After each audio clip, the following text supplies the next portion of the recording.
Do the thing you love. Don't worry about if it pays the bills. Don't worry about if anybody else likes it. It may not be where you end up. Just do the thing. Hi, I'm Sarah Woodard, and I'm entering A World Gone Good for the third time.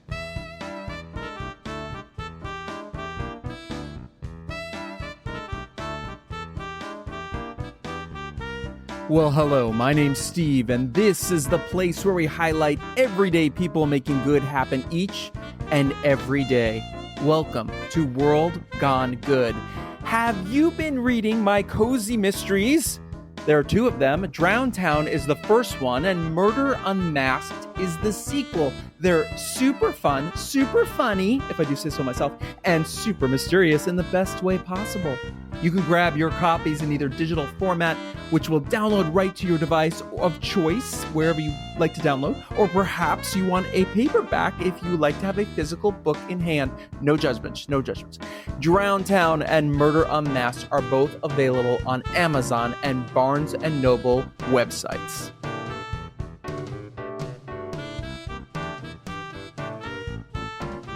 Okay, so this here marks episode number 193.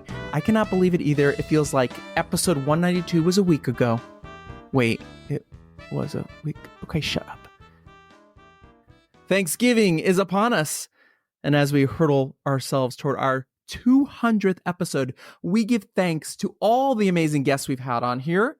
So much so, we've been revisiting some of them, including Ellie Lax and Jay Weiner from the Gentle Barn. They were on our, 4th anniversary, parts 1 and parts 2.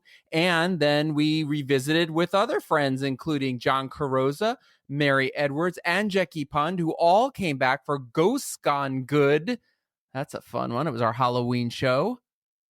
Scroll back just a few episodes in your guide, and you'll find both of those good catch-ups. And today, we are thankful to be joined by another good returning guest, Sarah Woodard. You may remember her from episode number 80 and episode number 118. She is the visionary creative behind Spark Consciousness. And every time she visits, we get real, we get present, we have more than a few laughs, and we share some good.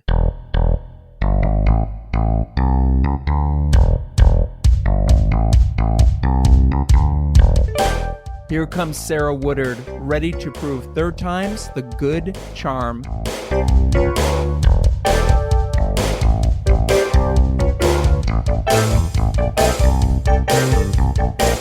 Well, we are fast approaching our 200th episode. That's amazing. Right? And I got this brainiac idea in my head to reconnect with some of our favorite and funnest and goodest guests. Sarah Woodard, you have been here twice before. Woohoo! And I'm trying to remember how we connected. Did you reach out to me? Yeah, so the very first time I came on the show, I was living in Vermont, and I emailed you just like out of the blue to be like, hey, can I come on your podcast? And you said, sure. And I was completely blown away and really fortunate that you are the kind, amazing interviewer that you are, because it was kind of one of my first podcasts, really. Now I'm like an old hand at it, but at the time I was kind of terrified, and you wound up being like the best possible way to dip my toe in that pond. So, God, good for me. Good on me. Finally did something right. How did you find us? Like, how did you originally find the show? Were you just hunting around? I think I was using like Apple Podcast or something and search. I forget even what I was searching for. It was like a long time ago, Steve. Sure. I know it was to talk about my books. I remember that. Yeah, I remember that too. And I think I did a search for like, it had to be something about like podcasts that are changing the world or like vegan podcast or something. I don't even remember exactly, but something like that. Cause it was like all of the topics for my books. It might've even been LGBTQ because I have LGBTQ books too. I don't remember exactly, but somehow you showed up. And so here we are now. Here we are now. And you've also recommended other guests. Who did you recommend to me? The Ayurvedic. Was that you? I don't think I sent you an Ayurvedic person, but I sent you Alethea, who's another author. Oh, Alethea Crimmins. No, Alethea, what the heck is her last name? Isn't that, okay, this is what's funny, everybody listening right now. So, like the name Sarah or the name Steve. Common. How often do you get multiple Aletheas? Right. That I know which Alethea it is. Yes, Yes. it was yes, blonde, blue-eyed Alethea. Yes. Exactly. Alethea Crimmins is brown black Alethea Crimmins. Completely different Aletheas. And then most recently, I also sent you Christy, who does Wayfinder Life Coach. Yes, that's right. It was Christy. Yes. And she was another one, brand new to podcasting and was a little bit terrified about the whole thing. And I was like, no, but Christy, like, Steve is amazing and you will be fine. Yeah. And she agreed. She was like, he was the best interviewer. So you're totally doing it right. Yeah. Oh my God. It's so funny. You make a safe place for people who are scared about this whole being on a microphone thing. Well, we try, and like that's the thing is like, you know, I've so many people have said over the years, and I'm sure you've gotten this too, is like so many people have said, you know, why aren't you on YouTube? Why aren't you filming these? I want to watch. And I'm like, ugh. I like to have the video on when I'm recording when possible so I can see you because it's helpful for conversation. Right. But I don't want people to feel like they have to dress up. Full cards on the table. I'm in my pajamas right now, okay? I don't want to get dressed up. It's also that I feel that when we are on camera, we present our version of ourselves that we know we're on camera. And Yes. that's where it's like, when it's just you and I talking right now, it's just you and I. There's a truth to it. There's an honesty Yeah. to it. Yeah, Yeah. for sure. For sure. Because you don't feel like you have to wear that mask. You can just be your authentic self.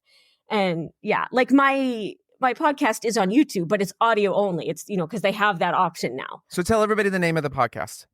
So it's Give a Fuck, and it's spelled F***K.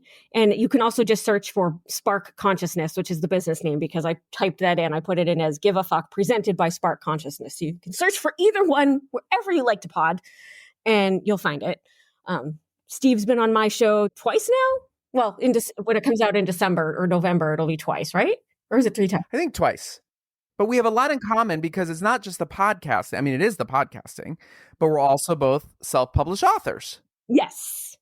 But you are way more self-published than I am. Well, to be fair, children's books, literally the amount of words is fewer. So of course it doesn't take as long to write as a mystery. But I didn't get the chance to tell you this when we were recording your interview for my show. I love mysteries and I would love to be able to write one, but the ability to arc not just the main plot, but like multiple subplots across a book or across a series is so beyond how my brain works. And so I sit in awe of you that you can do that. Well, it depends on who's read my books, because some of them might say he really can't. Well, to hear you talk about them, it seems like you can. Oh, thank you. No, I think I can. I've always I haven't read your second one yet, but I believe you can. Thank you. I think that my strength has always been in character-driven stories. Whether I do plays, whether I do the web series I used to do, the digital series, I used to have a live show in LA called Slideshow, which was a slide projector, and I had comics and I had famous people and I had musicians and artists and all sorts of people come. But the main rule was they had to get slides made and put in the 1970 slide projector. And basically there was a little bit of light on you at the microphone, but the stage was barely lit because everyone was looking at the slides. And so that again was character-driven stories. That's what I love. Right. And so the question to you is, do you feel that you're a character? Oh, for God's sakes, of course. Oh my gosh. I thought you were going to say, are your stories character-driven or are they? And I was going to... We'll get to that. Why do you think you are a character? Oh my God. So I think we all are to a certain degree. Not to get, deeply philosophical all of a sudden, but I do think we all are to a certain degree. If for no other reason than we all have these aspirational identities of who we want to be and how we want to show up in the world. And we're always trying our best to be that person. And that's not a bad thing, but it is in some way, shape, or form a character, right? Because it might not be what we're actually feeling in the moment. It's what we are wanting to project in the moment, right? Yeah.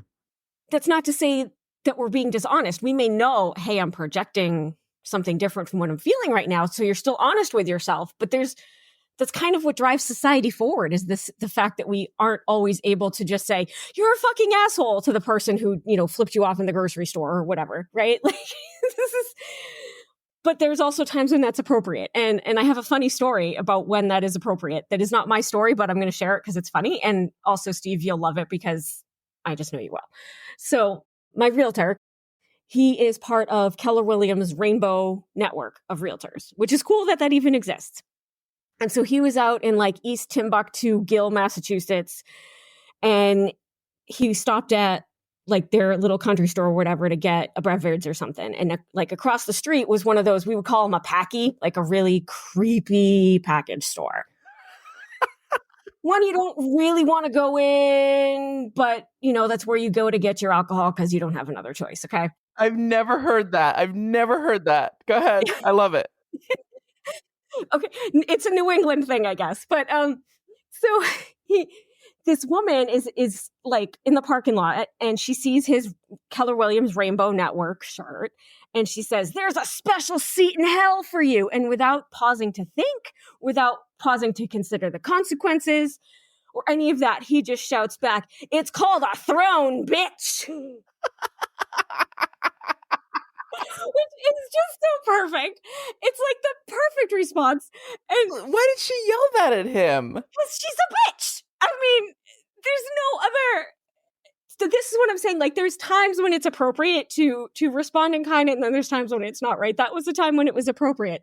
But it gets better. So she's so stunned that this gay man would have the nerve to say something to her when she started the whole thing. She got in her car and drove away. And so now Vinny, my realtor, is starting to realize that people are looking at him. Yeah. So he just took a bow. He took a bow. People clapped, and he got in his car and drove away. Oh my God. And I wonder if that was exactly what she needed in that moment. Right? And what I wonder what her version of that story was, and how. I know, right? Oh, I'm sure it's completely different. I'm sure it's completely different about how this nasty gay man, blah, blah, blah. But yeah. That's what's so fascinating about the human condition. Right? Yes. And so that's why I think to a degree we all sort of are characters. But for me personally, like, I frequently feel like humans are kind of aliens, and I don't always understand. Mm-hmm. And there's a bunch of reasons for that, some of which sound a little crazy and some of which are logical.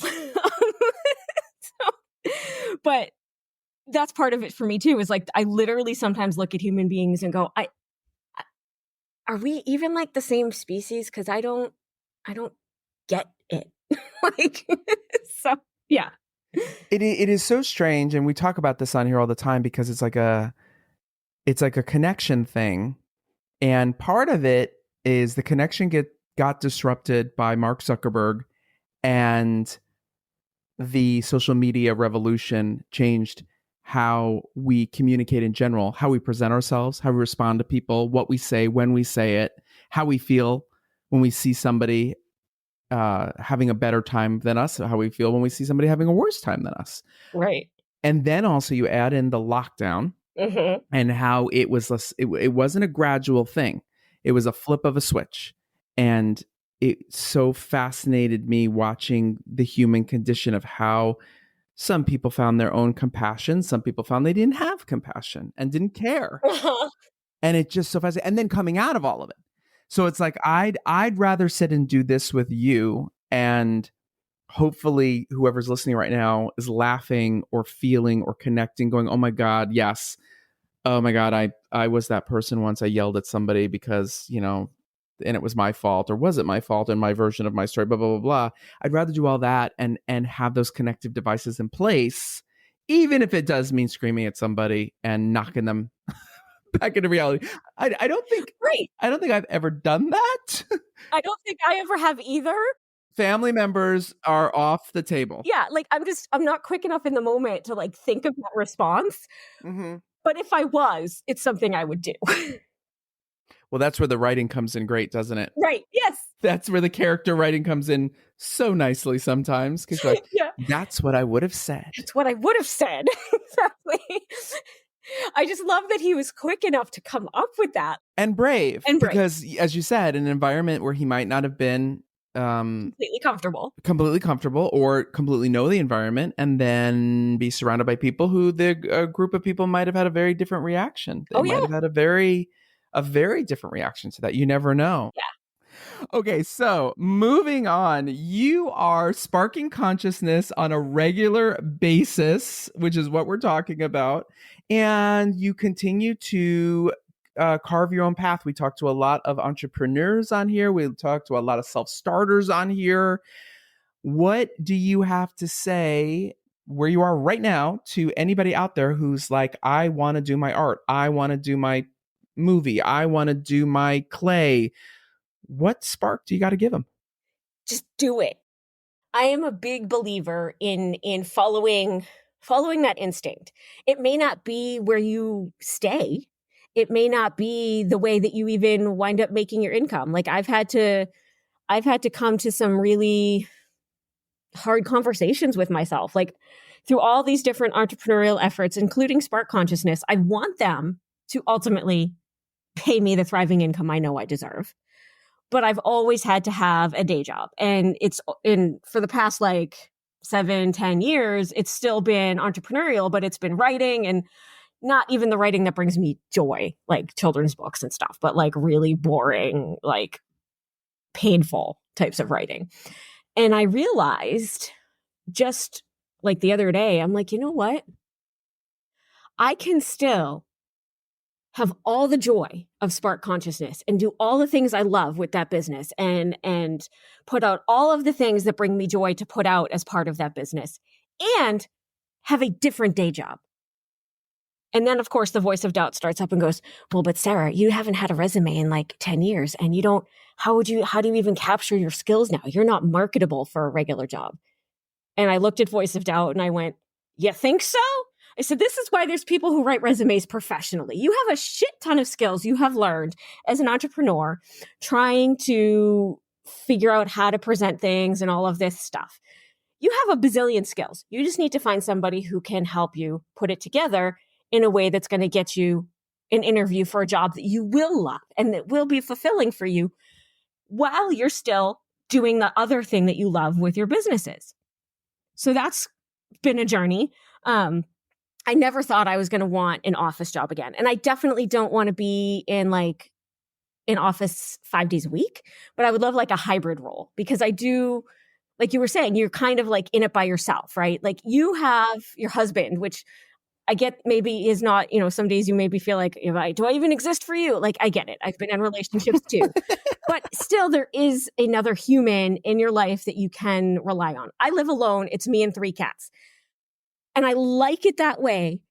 But there is like this big void. And with all the moving around and everything else, like there's a large piece of social interaction that is missing. And for the most part, it's okay. Like I am an INFJ. Most of the time I hate other people, but every once in a while I need that connection. And so I was like, I think I need like a hybrid role, and it needs to be doing something I'm good at for a company or a nonprofit or whatever that is focused on the same things that I am passionate about and that I love, and but doing it in their own way. And that's fine, right? And so for those people who are like struggling, how do you balance it? That's how you balance it. Do the thing you love. Don't worry about if it pays the bills. Don't worry about if anybody else likes it. Do it. And it may not be where you end up. It's part of a path. When I started this whole thing, this entrepreneurial thing, I was doing marketing for nonprofits, which I actually knew nothing about, but I pretended I did. And people believed me. And you know what? It's okay that they did, because I actually did help them increase their fundraising and increase their reach and all of this. I was literally flying by the seat of my pants. They did not know. And then I wound up doing this whole other thing that I'm doing with Spark Consciousness, which is much more about getting you in touch with yourself and healing Mother Nature, and also my books, which have a very similar purpose. Just do the thing. And be okay with the fact that, maybe you started out going, I really just like want to do my pottery. And be okay with the fact that you put all of this time and energy and money into doing the pottery. And then one day you go, you know what? I don't want to do pottery anymore. I want to do, I don't know, some other thing that brings you joy. Totally fine. Because eventually you wind up at that spot where you're like, this is the thing I love. And even if it doesn't pay the bills, I'm going to keep doing it. Yeah, because I think a lot of it for a lot of people come down to the bills, and that's something we can all understand and relate to. And the thing is that I tell people all the time is like, look, those corporate jobs, that business model is not going anywhere. It's still be there for you. You can leave it and come back to it. You can still do that job 9 to 5, 10 to 6, whatever the hell you do, and on your weekends and in your evenings and get up 2 hours early to do your passion thing. Exactly. And I think another thing you hit on, which is so important, is that I've really, I still work on is it is not the recognition or the results or the feedback or the applause that gives you, any person, any actor who's won an Oscar, think about that. It was 30 seconds of, oh my God, you're the greatest. Right. That moment that they worked so hard for was 30, but it was everything up to that moment and then everything that happened after it. Right. And it's not to say that that moment doesn't feel good. And we all want those moments that feel good, but that shouldn't be the thing you're trying to get. Right. And that's what I'm saying is like, if you put up all the blockades of like, well, I can't do that because I need the healthcare, and I can't do that because I have to pay my rent, and I can't do that because I have to make a car payment. Guess what? We all have to do those things too. Right. And it does work out. It does work out. And it may be a struggle, but that's the thing, is like, we're talking about this on your show. Sometimes the struggle is the best part. It's the hard part, but it's the best part. We alluded to the fact that, I am house hunting, and as I said to you at the end of my show, like I hate where I am right now. I hate it on every possible level. I hate the house itself. I hate the community. I hate the town. I hate my neighbors. There's nothing about it that I love other than the fact that it's across from a river. And even that doesn't really bring me joy anymore. I needed the river when I first moved here, but now I'm like, yeah, I'm over that. But even with all of that, I'm still doing that hard inner work of like, okay, how do I keep myself healthy mentally and physically and emotionally and all of that spiritually? And what other things can I do in my life to bring me joy? What other things do I need to work on in my life? Like, yes, I definitely need to move, and I am working on that. But are there other things that I can also do that need to change in order for me to be living my best life? And when I asked that question, it was, well, you hate your job, Sarah. Like, I get up every morning, and my job that I have right now, I'm paid by what I do. So if I don't work, I don't get paid. And while there can be, some benefits to that, because, at least you know that if you work, you get paid or whatever, it also kind of sucks because there's basically no built-in time off unless I save up and give myself a vacation, which I have done, but it's not the same as like a paid week off, right? And there's no healthcare and all of that, which never really bothered me. But, I'm going to be 45 in October, and I'm kind of like, yeah, I'm at a place now where I want more stability with my housing, with my job, with everything. I just want more stability. I've never had stability. Even as a child, I did not have stability. And I want it now. And I'm a grown-ass adult, and I can bring that into my life. And so when I really thought about it, it was like, well, I can continue to get up every day and sigh big sighs and hate my job and want to throw the computer through the window every time I sit down to do my job. Or I can just find another job. Right. And that it's such a powerful shift. Right? It's hard to do sometimes, that it doesn't fully define you, is what I want to say. And even these moments of like, I'm angry, I'm upset, I'm not comfortable. You were talking about this again on your show. We were talking about, Maslow's hierarchy, the base level or the basics, and shelter is one of them. If you don't have shelter, if you don't have that comfortability, that roof over your head, and specifically in a space that makes you feel good. Right. I mean, I literally don't feel safe to be my authentic self where I am right now. And that's the biggest issue I have with it. I'm okay with it because I also know I'm working to get to a place where I will be. That's what I was about to say. But right, Yeah. right. Yes. And I specifically chose my realtor to work with, not just because he's a friend, although that was certainly a motivating factor, but part of the reason we are friends is because he has not the same, but some similar needs as far as feeling safe and understands, because of that, sits down and takes the time to understand, what do you need to feel safe? And that's what we look for when we go out house hunting. Yes, of course, I have things like X number of bedrooms and bathrooms and garage and blah, blah, blah. Of course. But ultimately, it comes down to, when you're driving through that neighborhood, is it a place where I can be safe to be authentically me 1,000 billion% or not? Because I just can't hide anymore. You know, I spent my whole life pretending I wasn't Jewish because I grew up the only Jewish kid in my class and got picked on all the time. I'm tired of hiding that. I shouldn't have to hide that. And if you have a problem with it, that's really on you, not me. I spent most of my adult life hiding my sexual preference because my mom told me in college, when I came out to her, that if I brought girls home from school, she was going to not allow me to come home. Supportive. Yes. See what I said? I never had stability. So I'm not hiding anymore. This is ridiculous. I should not have to hide who I am. It's ridiculous. And so many more pieces too. And so it's like, no, I cannot continue to live in a place where I have to hide me. Like, I am an amazing, incredible person, and people are damn lucky when they get to be in my inner circle. And I know this. And so I just need to find that place where I can be me. And I know that, like, regionally speaking, where I'm going is that it's just finding like the house in that specific niche area. Cause like anywhere in the country, even though in general the area is good, there are still going to be like streets or neighborhoods that lean the wrong direction, you know? Right, for your needs. And that even comes down to I purposely chose us to live on a corner house because it meant one less neighbor to deal with. Sure. And here in Santa Barbara, we share a driveway. It's a common thing. It's weird to a lot of people. We share a driveway and a garage, and the garage is broken down to two sides, and literally the property line runs right through the middle of it.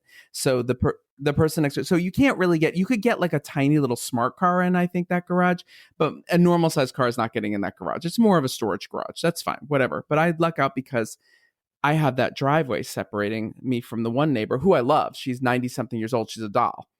On the other side of us, we have a quadruplex, these 4 units, and they're previously owned by a woman who lived in Florida, and a company out here, a real estate company, basically ran it, mortgage, whatever it is. They one of those, rental leasing places, and they were fine.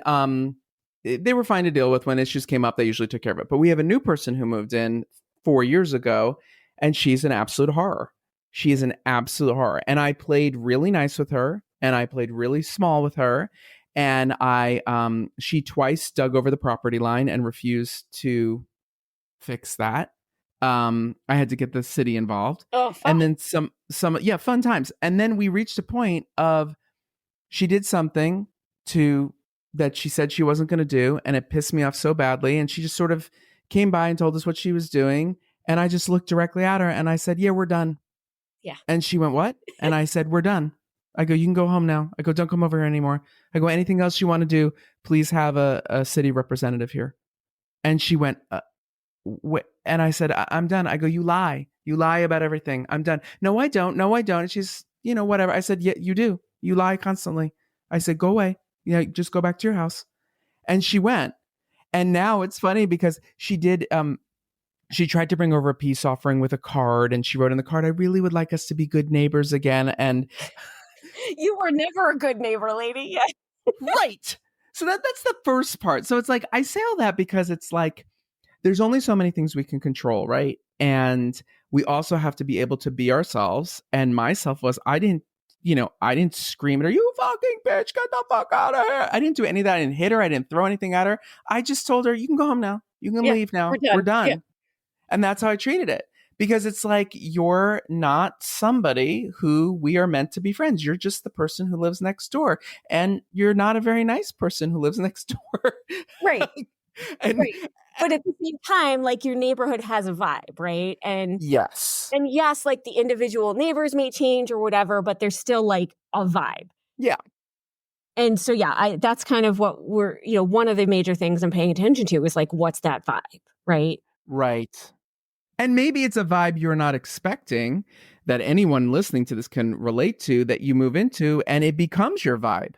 And you're like, wow, I wasn't somebody who liked to have, 5 o'clock wine, but now I do. Or I wasn't Or somebody who whatever liked it to, is. Yeah. whatever it is, a barbecue or Yeah. whatever the hell it Mostly I'm is. looking Like, for, like, is it a welcoming, like we yeah. accept all versions of humanity? Or is it like a close-minded type of vibe? If it's that close-minded, like circle the horses kind of vibe, peace out. Like, don't even look at the house, just keep driving. I don't care. Yeah. Like, Yeah. All right, let's catch up on a couple quick things here. I know that you have a new poetry book that you are working on. yes, called Unity, and it is all about the rise of the divine feminine. And before people get all up in arms, feminine and masculine live in both of us, in all of us. I don't care what your gender identity is, it lives in all of us, both sides, masculine and feminine. And so divine feminine rising is just about honoring that feminine side and the strength that women have. And you worked on this for several years. This is a compilation of stuff that you already had put together and then you added to it. So poetry was kind of like the first thing I ever wrote. I started writing poems in like 8th grade. And I don't think poetry was the first thing I ever published, although this is like my 4th poetry book. But I've always just kind of like kept like a tickler file as, poems kind of occur to me. And then with the current political climate, I really view it as it's literally a battle between the divine feminine and the ego masculine. I feel like part of the reason that it is as polarizing as it is that it is time for the divine feminine to rise, because that's what Mother Earth needs right now. There's a reason we call it Mother Earth, because the divine feminine, knows how to care for mothers, right? And our mothers. And so I was like thinking about all of this and I've been doing rituals and stuff to, support the rise of the divine feminine and this and that. And I was like, I feel like this could actually be a really cool poetry book. And I looked kind of at my tickler file and I was like, wow, I've got like 50% of the book already. And then I wrote a few more and sat down and thought about the structure and what needed to be filled in. And yeah. Exciting. And are you on Amazon? Are you on Barnes & Noble? I publish through KDP, which is Amazon's, but I do what they call expanded distribution. So it takes usually about like 8 weeks, but after that point, you can get it anywhere. Excellent. Yeah. Excellent. Super excited. Where do people find you in general to follow you? Sparkconsciousness.net is all of like my earth-based business. And there is a link to my book's website there. Or if all you want to know about is the books, that is sarahwoodardauthoress.com. I'm so proud of you, because I make a joke about this all the time of like, you always know the age of people who come on this show because they go, it's www. And I'm always like, oh shit, you're over 55. Oh boy. Okay. Yeah. That's all right. No judgments. At least no they judgments. The HTTP. Beep, beep, beep. Dong, dong. God, I can still do all those sounds from AOL chat rooms. Oh God, me too. I mean, I wrote my college essay on a typewriter. Like, it's not like I'm a spring chicken here, but same. I have adapted as best as I can. So. And the final question is not a question. It's how we end every show. It is a statement to finish. Tell me something good. Something good. So I know for most of your listeners, the election did not go the way that any of us wanted. We may still be feeling heartbroken, depressed, upset, anxious, nervous, freaked out, any and all of the above. I want to first assure you, all of that is valid. Feel your feelings. But the good news is, we are not done fighting, and we will get through this. This is, in my opinion, America's dark night of the soul. And if any of you have experienced a dark night of the soul in your own life, you know it's hard as fuck, Can I swear on your show, Steve? It's it's hard as fuck, but we will get through it, and we will be so much better for it. So feel your feelings and gather what I'm calling your weapons. Gather your tools, your pens, your papers, your markers, your organizational skills, your paintbrushes, your guitar, whatever that is, and get ready to do battle starting in January, because we will come out of this better and stronger. That's the good news.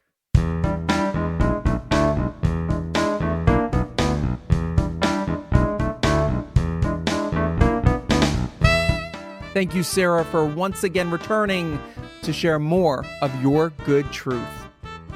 Next time on World Gone Good. I do think this has been a pivotal point in my life in a good way. Like, my life before was all about seeking these big moments, and now my biggest goal is to help people. Cody Bryant traveled the world seeking thrills and adventure, and one day he met the love of his life in Hawaii, who just happened to live about a mile from him back home. What are the chances? Apparently about the same as Cody traveling abroad, getting in a major accident, and losing his ability to walk, talk, and one more thing, remember. He made a slow but steady comeback and reunited with this girl who thought he ghosted her when he really just had amnesia, and they both had to get back together, rediscover who they were along the way. If you need some inspiration in the form of a love story, an unbelievable love story that is right out of a daytime drama, this is the episode for you. I can't wait to share it.